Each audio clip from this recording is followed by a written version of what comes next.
Details now on a human trafficking investigation in New Hanover County in place for at least 15 years.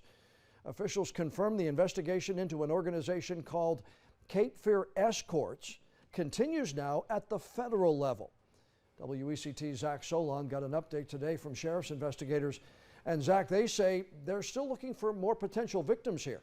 Yes, they are, John. There are already more than 150 alleged victims in this case as the 7 suspects arrested await trial. Meanwhile, on this National Human Trafficking Awareness Day, there's a renewed focus on resources in our community. 9 months after 6 men were arrested on charges of promoting and profiting from prostitution, the investigation into the Cape Fear Escorts organization continues. It's kind of alarming that would happen, but it's here. First Fruit Ministries provides housing and support for trafficking victims in the Cape Fear region. CEO Rick Stoker says it's still a big issue within our community. I mean, I hear from public all the time, well, I really don't see any housing. I see plenty of homeless people. I don't see a lot of trafficking victims and stuff. I'm like, well, they're right here. Stoker says more than half of trafficking victims have trouble finding a place to live. About 64% of them were victims of instability as far as housing and or homeless when they were approached, when they were,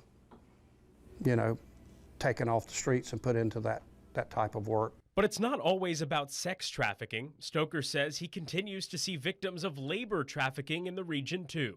There's a labor trafficking situation too, so we have some of that, and we've been involved in some of that, and people being brought in from other countries that have been brought here to pick blueberries and do agricultural work have been shortly after being brought here just been abused and used. One of several efforts to help end this vicious cycle of abuse in its many forms. As the investigation into Cape Fear Escorts continues, there's also continued efforts to help victims of human trafficking in our community. As for that Cape Fear Escorts investigation, so far, 7 suspects in total have been arrested, with the latest arrest coming just 2 months ago. There are more victims out there, but they need your help to find justice for those victims. If you have any information that can help in the investigation, you're urged to call the sheriff's office. Zach Solon, WECT News. New details now on a drive.